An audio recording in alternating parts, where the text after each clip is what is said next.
The betrayal Captain Sarah Chen stood in the communication room of Earth's first orbital defense station, watching the holographic display with growing horror. The message from the Galaxy Council was crystal clear, even though she wished it wasn't. All human colonies must surrender their weapons and submit to Galaxy Council rule within 7 Earth days. The alien ambassador's voice echoed through the chamber. Any resistance will be met with complete destruction. Sarah had dedicated her life to building relationships with the Galaxy Council. For 20 years, humanity had worked hard to prove they belonged among the stars. They shared technology, helped with trade routes, and even sent human soldiers to fight in the Council's wars against space pirates. But now everything had changed. "Captain, we're getting similar messages from all our colonies," Lieutenant Rodriguez reported, his face pale. "Mars Colony, Europa Station, the mining operations on Titan, they're all being ordered to surrender." Sarah clenched her fists. 3 months ago, humans had discovered something incredible on a planet called Kepler 442b.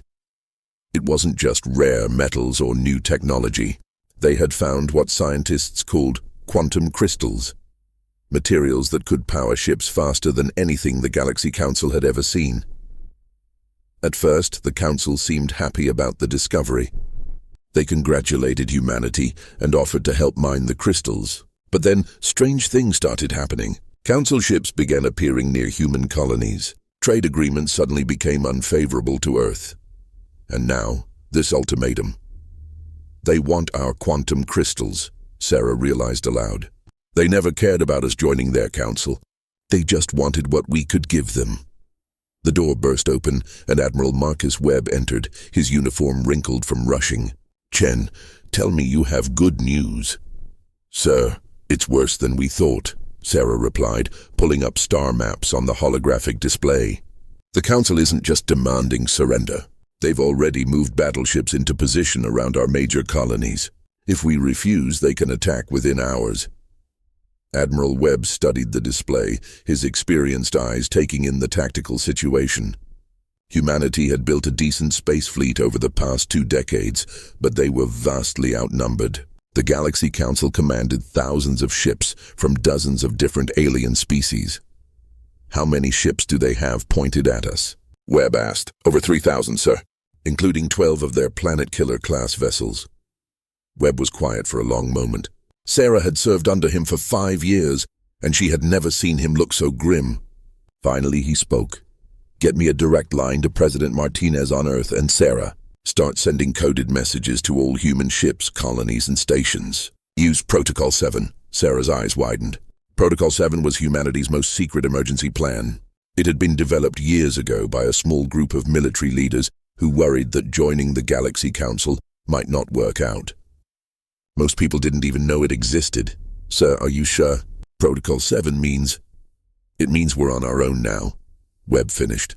"The Galaxy Council has shown their true colors. They see us as nothing more than a resource to be harvested. Well, they're about to learn that humans don't give up without a fight." As Sarah began sending the coded messages, her hands trembled slightly. Protocol 7 would activate secret weapons projects, hidden ship construction facilities, and sleeper agents throughout Council space. It was humanity's insurance policy, developed in secret while they pretended to be loyal Council members.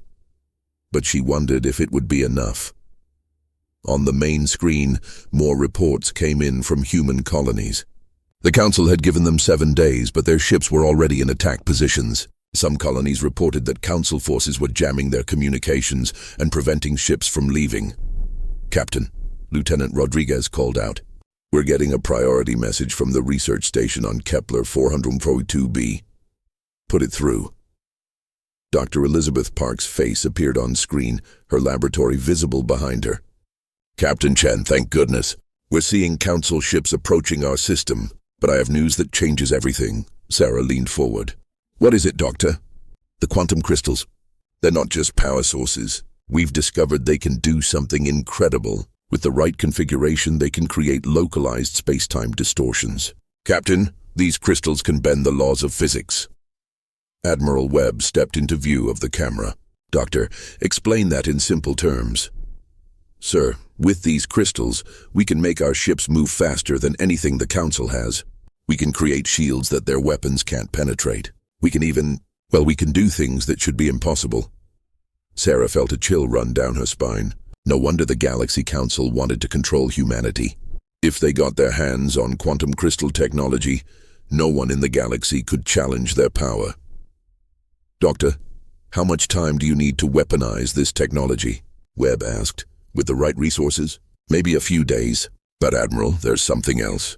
The crystals seem to respond better to human brain patterns than to other species. It's like they were made for us to use. The communication screen flickered, and warning alarms began sounding throughout the station. Captain, Rodriguez shouted. Council ships are powering up weapons. All human colonies are reporting the same thing. They're not waiting 7 days. They're attacking now. Sarah watched in horror as the tactical display showed energy signatures lighting up across human space. The Galaxy Council had lied about the ultimatum. They had planned to attack from the beginning. All stations, this is Admiral Webb, the Admiral announced over the ship's communication system. As of this moment, humanity is at war with the Galaxy Council. Protocol 7 is now active. This is not a drill. Through the viewport, Sarah could see explosions in the distance as Council ships opened fire on the outer defense platforms. The war had begun, and humanity was vastly outnumbered. But as she watched the quantum crystal data scroll across her screen, Sarah felt something she hadn't expected. Hope. The Galaxy Council thought they knew what humans were capable of. They thought they could easily crush this young species. They were about to learn how wrong they were. The Awakening. 3 days after the Galaxy Council's surprise attack, humanity was in chaos. Mars colony had gone silent after taking heavy damage. Europa Station was completely destroyed.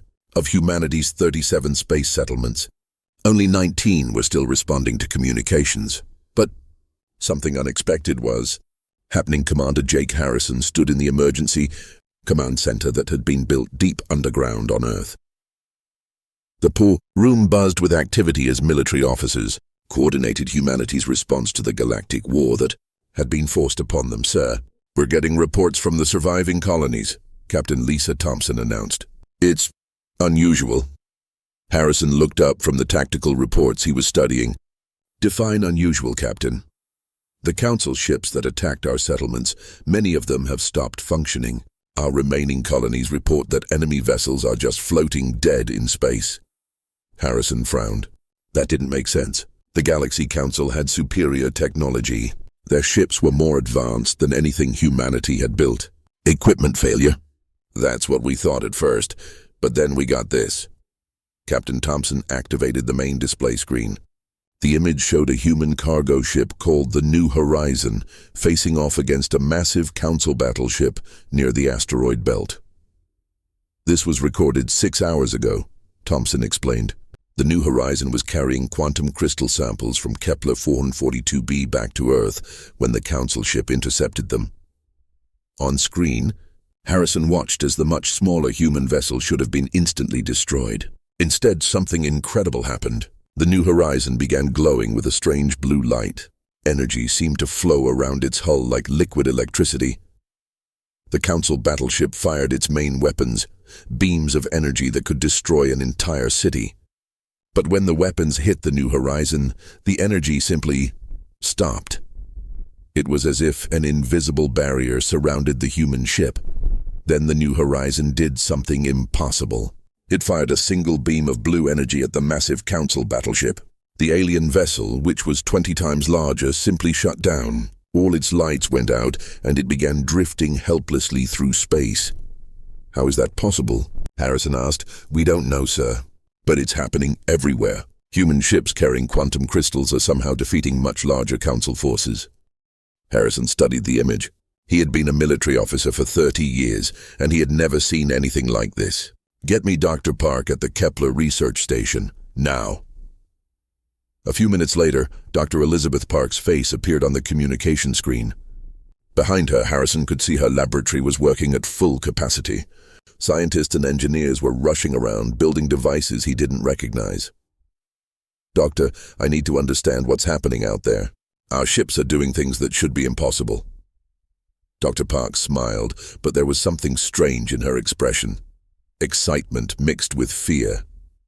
Commander, we've made discoveries that change everything we thought we knew about physics. The quantum crystals aren't just energy sources.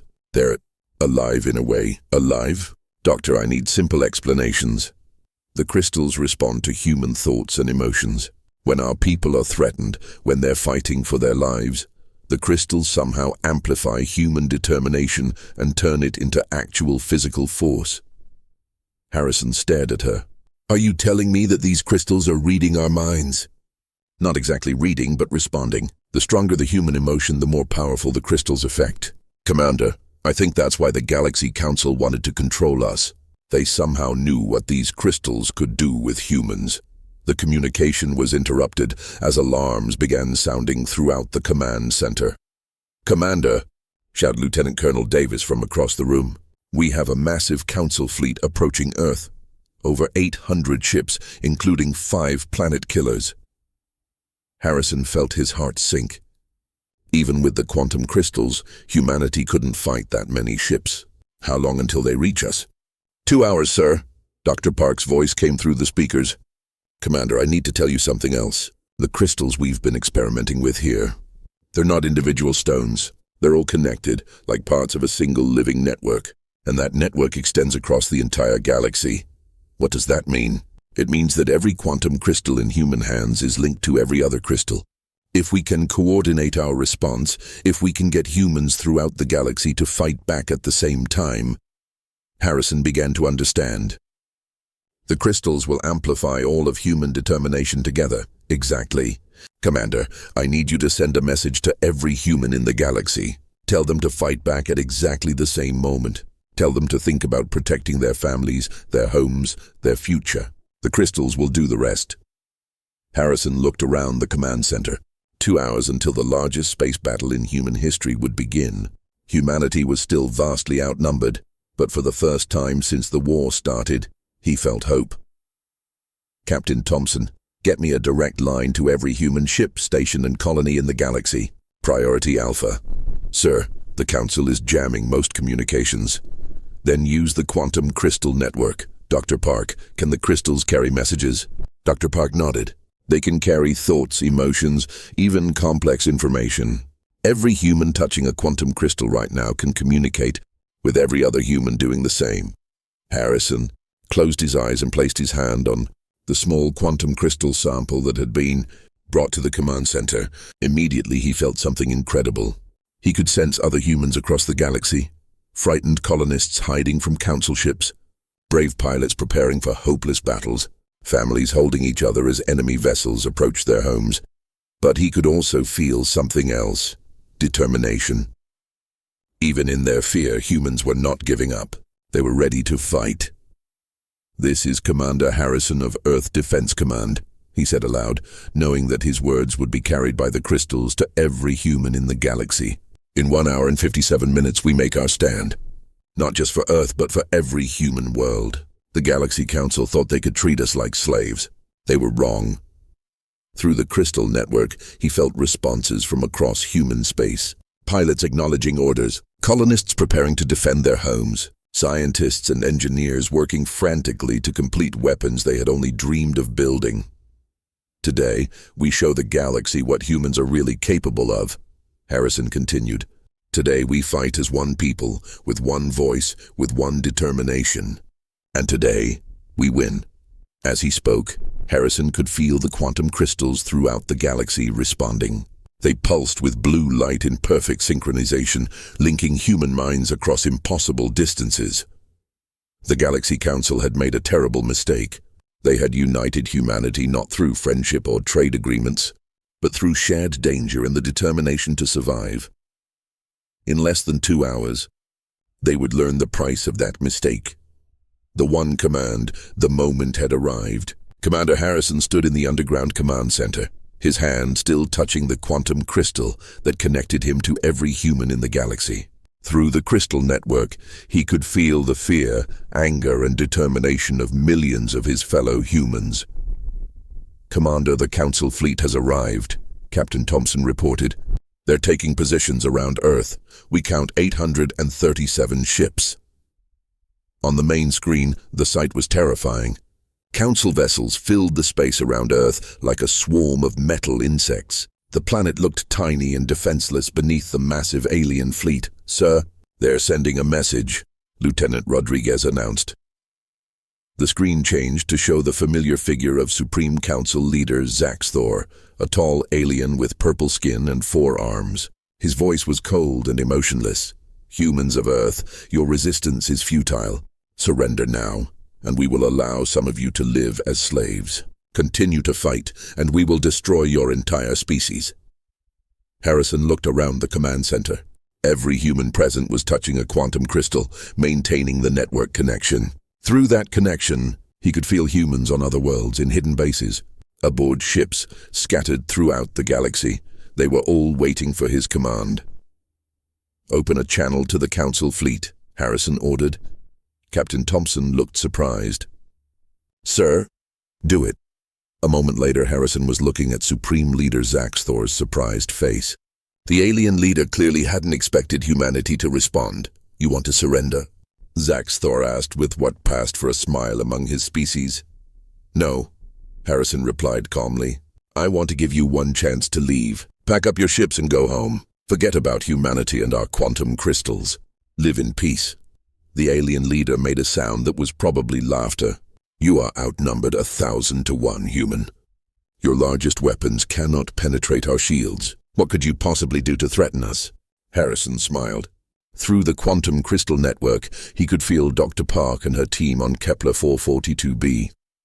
They had spent the last 3 days working without sleep, building something that had never existed before, a quantum crystal array powerful enough to affect an entire solar system. "You made one mistake, Zaxthor," Harrison said. "You assumed we were the same species you met 20 years ago. You thought we were still those primitive humans who needed your help to reach the stars." "You are the same weak species," Zaxthor replied. "Nothing has changed. Everything has changed. We found the quantum crystals, but more importantly, the crystals found us. And they've been teaching us things you can't even imagine." Harrison took a deep breath. Through the crystal network, he felt every human in the galaxy doing the same. Pilots in their cockpits, colonists in their shelters, scientists in their laboratories, soldiers in their bunkers, all of them connected, all of them ready. "This is Commander Harrison to all human forces," he said, his voice carrying through both normal communications and the quantum crystal network. "Execute Command Unity now." The command was simple, but its effect was beyond anything the Galaxy Council could have imagined. Every quantum crystal in human hands began glowing brighter than ever before. But this wasn't random energy, it was focused, directed by the combined will of humanity itself. On Earth, the small quantum crystal array that Dr. Park's team had built in secret began resonating with crystals across the galaxy. The energy built and built until space itself seemed to bend around the human homeworld. The Council ships surrounding Earth suddenly found themselves unable to move. Their weapons wouldn't fire. Their shields flickered and died. 800 alien vessels, representing the most advanced technology in the galaxy, were rendered completely powerless by crystals that responded to human determination. But that was only the beginning. Throughout the galaxy, human ships that had been running and hiding suddenly emerged from asteroid fields and nebulae. Each ship glowed with quantum crystal energy, and each ship was now more powerful than anything the Council had ever built. On Mars, the colony that had been thought destroyed sent a message: "Mars colony to Earth Command. We're still here. Council occupation force has been neutralized." Similar reports came from every human settlement.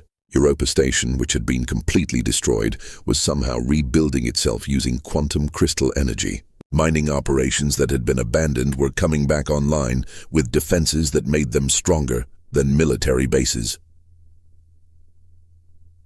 Supreme Leader. Zaxthor's image on the screen showed an alien who could not comprehend what he was seeing. "This is impossible," he whispered. "No species can manipulate space-time itself."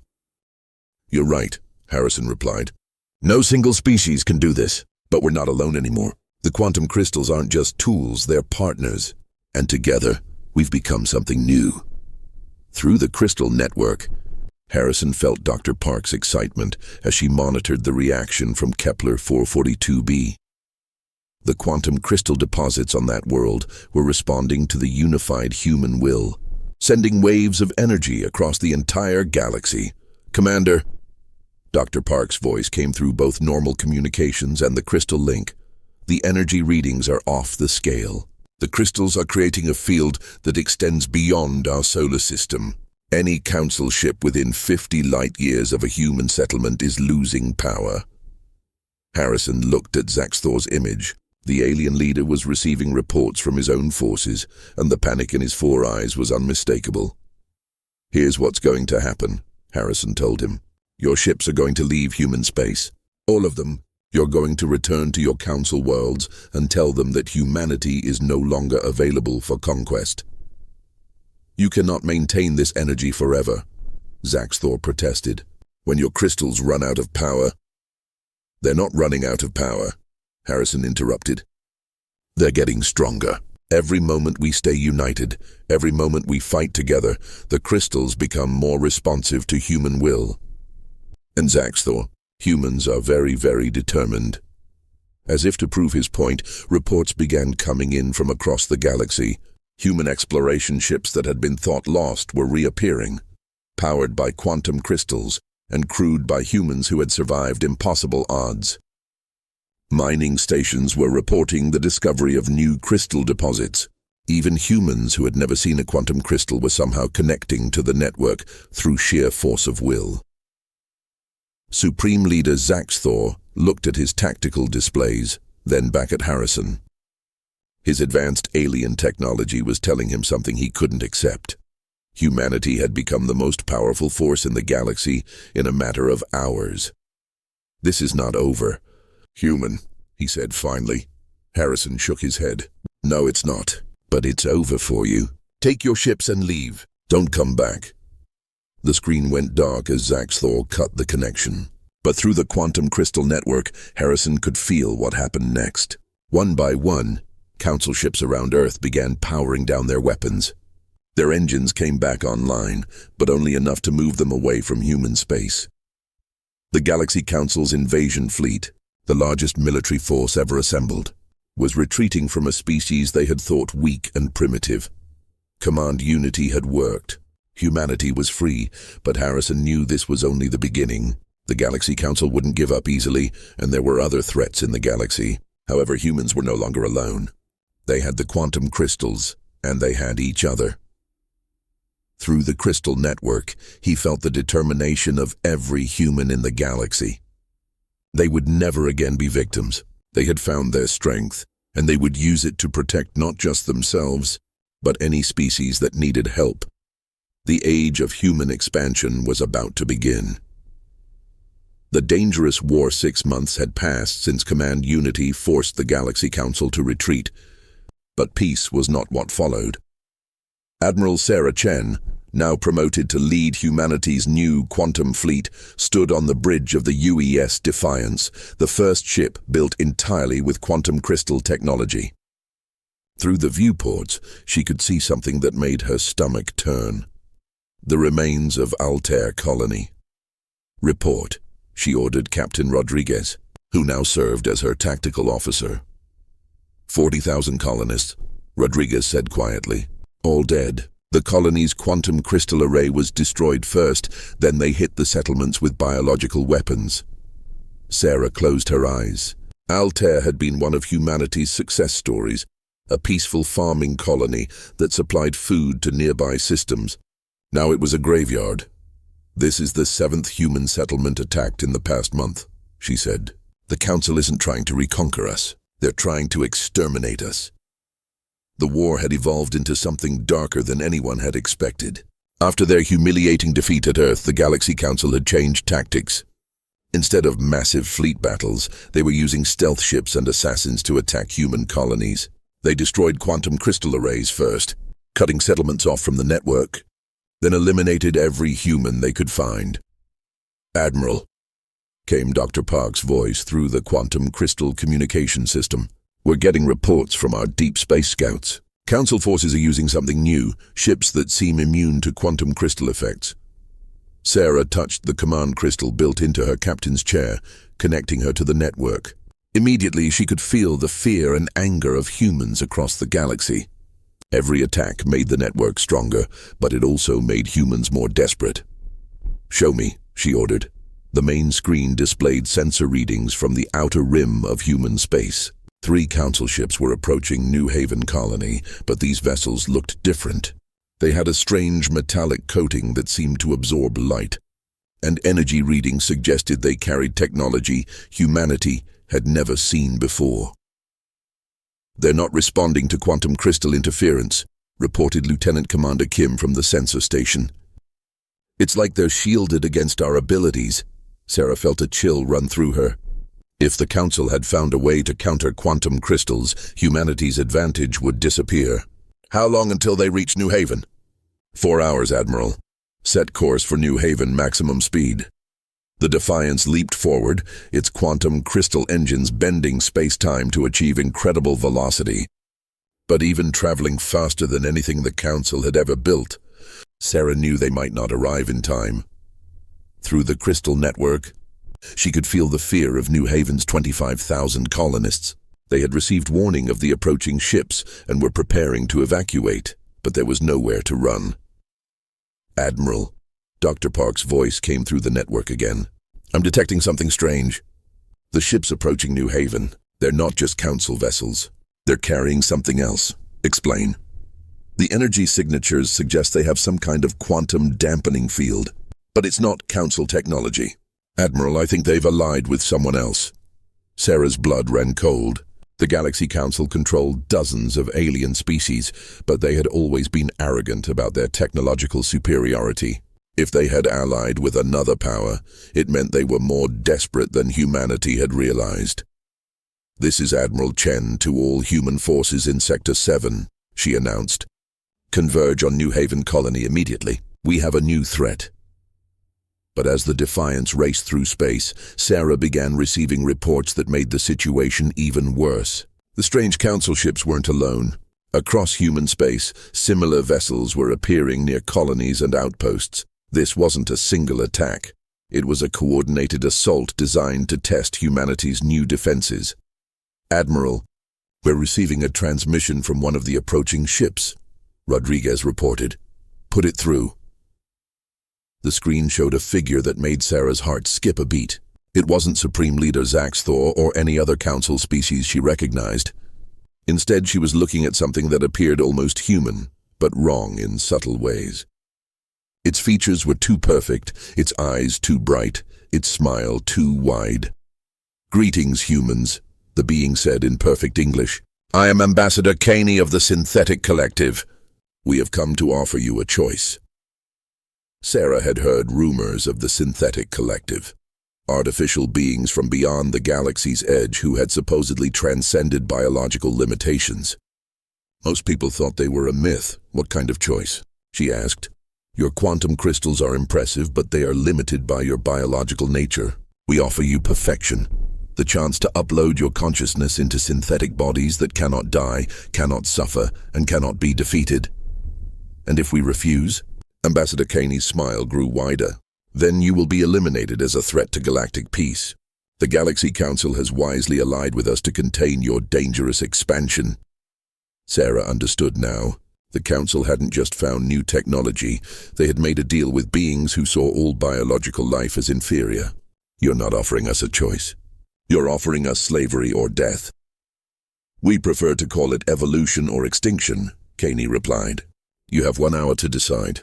Surrender your quantum crystals and submit to synthetic conversion, or watch your colonies burn." The transmission ended, and Sarah immediately connected more deeply to the quantum crystal network. She could feel millions of humans across the galaxy, all linked by the crystals and all feeling the same determination she felt. "This is Admiral Chen to all human forces," she announced through the network. "The enemy has shown their true nature. They don't want to conquer us. They want to erase us. They want to turn us into machines without souls, without the ability to dream or hope or love. Through the network, she felt the response of every human settlement. Fear, yes, but also something else. Absolute refusal to surrender. "Dr. Park," Sarah said aloud, "can the quantum crystals be overcharged?" "What do you mean?" "I mean, can we push them beyond their normal limits? Can we channel the determination of every human in the galaxy into a single, massive response?" There was silence for a moment before Dr. Park responded. "Admiral, the energy levels would be enormous. We've never attempted anything like that. Would it work?" "It might work. But Sarah, if we're wrong, if we push the crystals too hard, we could destroy ourselves." Sarah looked around the bridge of the Defiance. Her crew was waiting for orders, but she could see in their eyes that they already knew what those orders would be. "Better to die free than live as slaves," she said. "Dr. Park, begin preparations for Crystal Overcharge Protocol. All human forces, prepare for the fight of our lives." As the Defiance approached New Haven, Sarah could see the 3 enemy ships in the distance. They looked smaller than typical Council vessels, but the space around them seemed wrong somehow, as if reality itself was being distorted. "Admiral," Rodriguez reported, "the enemy ships are powering weapons. Energy signatures unlike anything we've seen before." Sarah placed both hands on the command crystal and opened herself completely to the quantum network. She could feel every human in the galaxy. Their fear, their hope, their unbreakable determination to remain free. "All human forces," she announced. "Execute Crystal Overcharge Protocol. Show them what we're really capable of." The war was about to enter its most dangerous phase, but humanity would face it together, as one people united by crystals that had chosen to stand with those who refused to surrender their souls. Victory and new beginning. The space around New Haven Colony erupted in light as the Crystal Overcharge Protocol activated. Admiral Sarah Chen felt every quantum crystal in human space resonating at frequencies that shouldn't have been possible, powered by the collective will of an entire species that refused to surrender. "Energy levels are beyond our instrument's ability to measure." Dr. Park's voice came through the network, filled with awe and terror. "Sarah, we're rewriting the laws of physics in real time." The 3 synthetic collective ships approaching New Haven suddenly found themselves in an impossible situation. Their quantum-dampening fields, designed to neutralize crystal technology, were being overwhelmed by forces they couldn't comprehend. "This is impossible," Ambassador Kaney's voice crackled through damaged communication systems. "No biological species can generate this level of quantum manipulation." "You're right," Sarah replied, her voice carrying through both normal communications and the crystal network to every human in the galaxy. "No single biological species can do this. But we're not just one species anymore. We're partners with forces you could never understand." Through the quantum network, Sarah could feel what was happening across human space. Every colony, every ship, every outpost was connected by crystal energy that pulsed like a galactic heartbeat. And that heartbeat was growing stronger. On New Haven, colonists who had never seen combat were standing together, their hands on quantum crystals, adding their determination to the network. Children and adults, scientists and farmers, all united by the simple refusal to become slaves. The first synthetic collective ship began showing signs of system failure.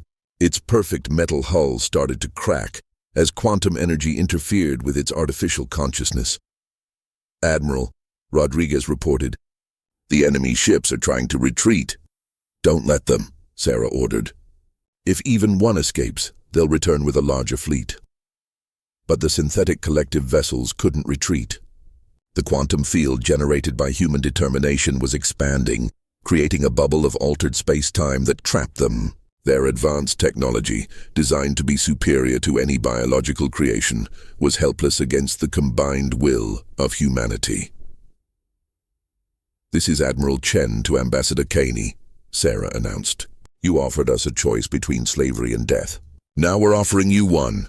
Leave our galaxy forever or be destroyed."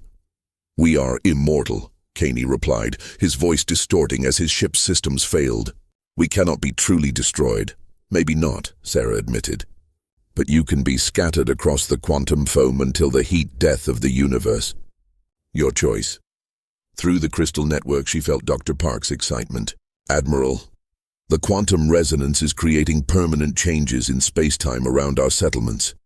The crystals are building defensive barriers, zones where our technology will always be stronger than any invaders. Sarah understood. The crystal overcharge protocol wasn't just a weapon. It was transforming human space into something new, a region of the galaxy where quantum crystals and human determination had become fundamental forces of nature. The first synthetic collective ship simply disappeared, not destroyed in any conventional sense, but translated into energy and scattered across dimensions humans were only beginning to understand. We withdraw. Ambassador Kaney's voice came from the remaining 2 ships.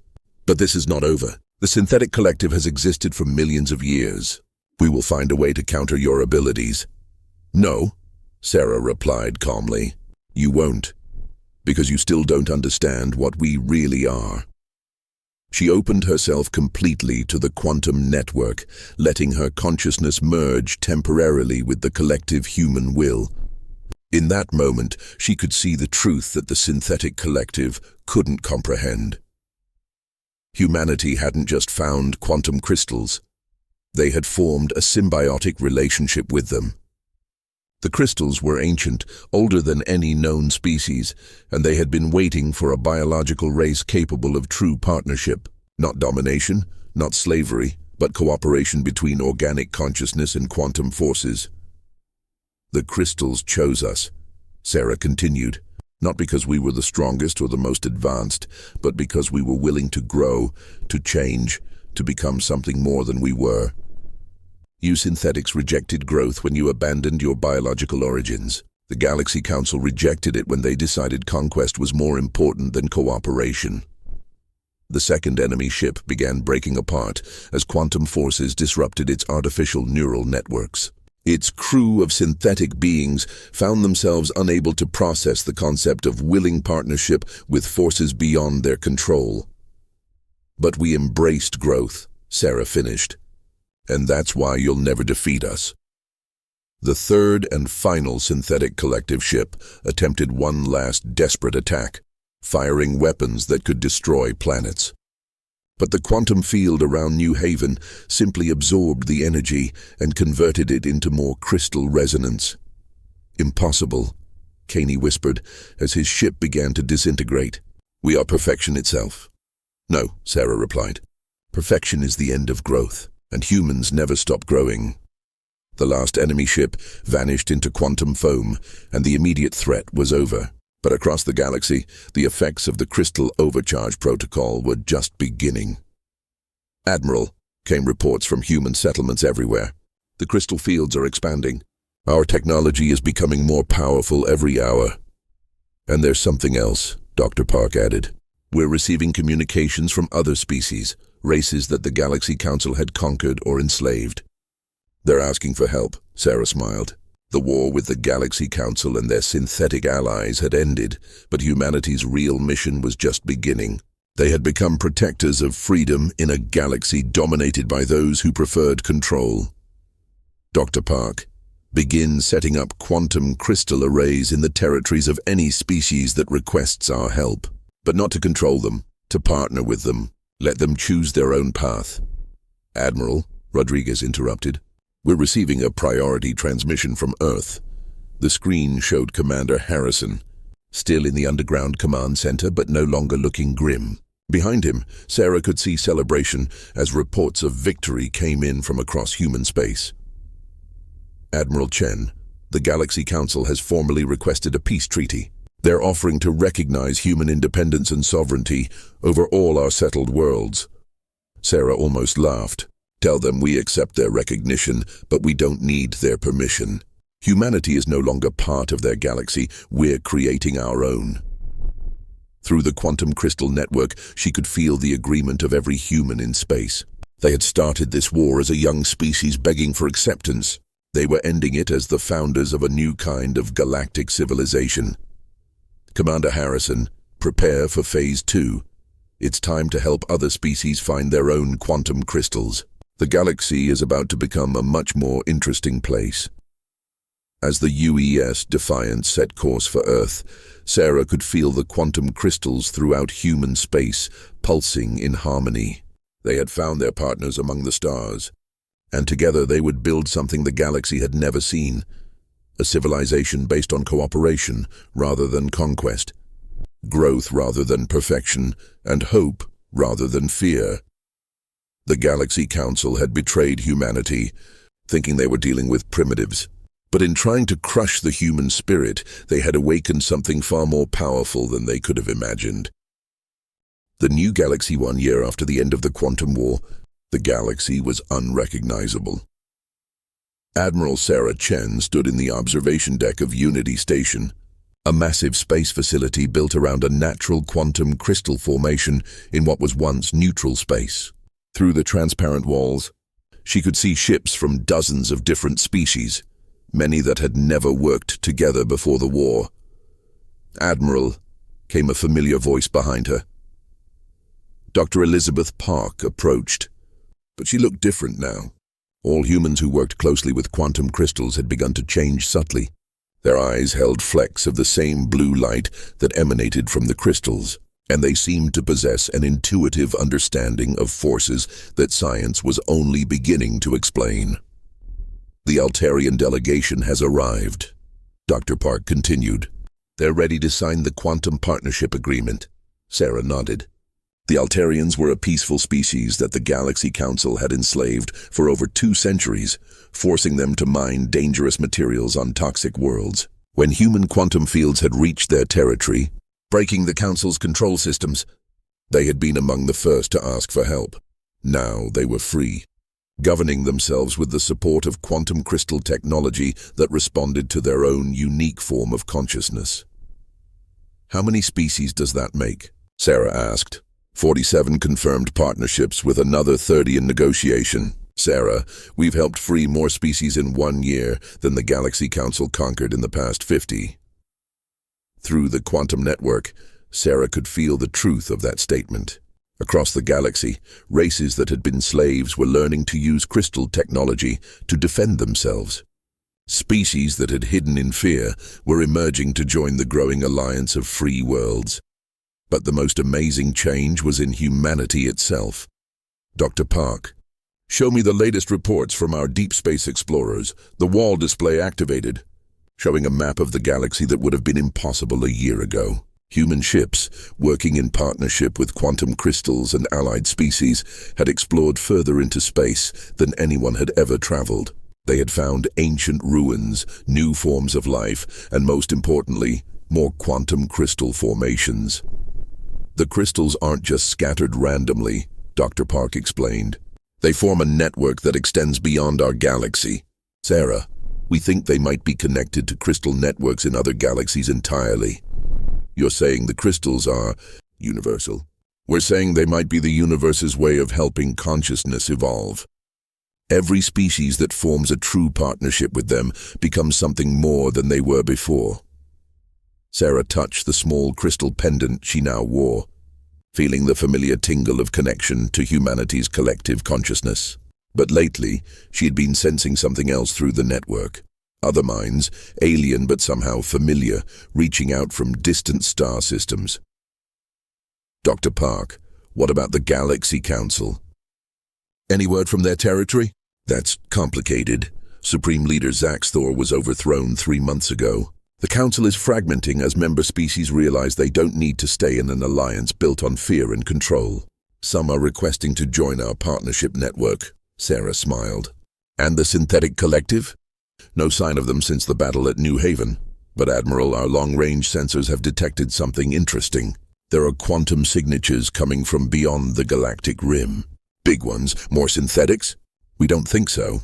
The signatures suggest massive crystal formations, bigger than anything we've found in our galaxy. And they're active. Something out there is using quantum technology on a scale we can barely imagine." Sarah felt a familiar thrill of anticipation. Humanity had always been explorers at heart, and the quantum crystals had given them the tools to explore further than any species had ever gone. Dr. Park. How long until our new deep space ships are ready? The first Quantum Explorer vessels will be completed next month.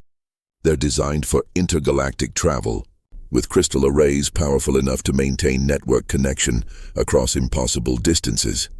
Good. It's time to see what's out there. As they spoke, Sarah became aware of movement in the space around Unity Station. A massive ship was approaching, but this wasn't a human vessel. It was organic-looking, grown rather than built, with crystalline structures integrated into its living hull. "Admiral," came Captain Rodriguez's voice through the station's communication system. "We have visitors." The ship identifies itself as belonging to the Gardener Collective. Sarah had heard rumors of the Gardeners, an ancient species that supposedly tended to quantum crystal gardens throughout the galaxy. Most people thought they were myths, like the synthetics had once been. Put them through. The communication screen activated, showing a being unlike anything in Council space. It appeared to be made of living crystal itself, constantly shifting between solid and energy forms. When it spoke, its voice resonated through both sound and quantum frequencies. "Greetings, young partners," the Gardener said. "We have watched your species' growth with great interest. You have learned quickly what took us millions of years to understand." "You're the ones who planted the quantum crystals?" Sarah asked. "Not planted, awakened. The crystals exist throughout the universe, waiting for species capable of true partnership. Most civilizations try to control them, as your Galaxy Council did, but you learned to cooperate. Why are you here now?" The Gardener's form shifted, becoming more solid. "Because it is time for the next phase of growth. Your species has mastered partnership within a single galaxy. Now you must learn to help consciousness evolve on a cosmic scale." Through the quantum network, Sarah felt the excitement of every human connected to the crystals. They had thought their war with the Galaxy Council was the greatest challenge they would face. Instead, it had been preparation for something much larger. "What do you need us to do?" she asked. "What you have always done. Grow, explore, and help others find their own path to evolution. But now your garden extends beyond the stars." The Gardener's ship began to pulse with quantum energy, and Sarah felt the crystal network around Unity Station responding. New connections were forming, reaching out beyond their galaxy toward sources of consciousness she couldn't even imagine. "The Galaxy Council believed in conquest," the Gardener continued. "The Synthetic Collective believed in perfection. But you have discovered something more powerful than either. The infinite potential of conscious beings choosing to grow together." Sarah looked around Unity Station, seeing representatives of dozens of species working together, learning from each other, becoming more than they had ever been alone. Humanity had started this journey as a young species desperate for acceptance. Now they were teachers, helping others find their own quantum partnerships. "Admiral," Dr. Park whispered, "the crystal network is showing me something. There are other galaxies out there, other species facing the same choices we faced. Some are choosing partnership, others are choosing conquest or perfection," Sarah finished. "And eventually they'll come into conflict with each other," the Gardener nodded. "The universe is vast, young partners.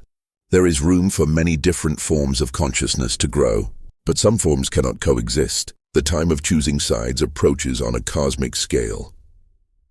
Sarah felt the weight of responsibility, but also the excitement of unlimited possibility. Humanity had proven that even the youngest species could find their place among the stars if they were willing to grow and change. "Then we'd better get ready," she said. "How soon can we start building intergalactic quantum networks?" "You already have," the Gardener replied. "Every partnership you form, every species you help awaken to their potential, adds to the network of conscious beings choosing growth over stagnation. The universe itself is watching, young partners, and it is pleased with what it sees." As Sarah watched the Gardener's ship depart, she touched her crystal pendant once more. Through the network, she could feel millions of humans across the galaxy, all connected, all working together to build something new.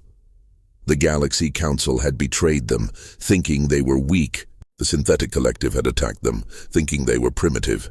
Both had learned the same lesson: never underestimate a species willing to grow. Now the real adventure was beginning. Humanity and their quantum crystal partners were ready to help consciousness evolve throughout the universe.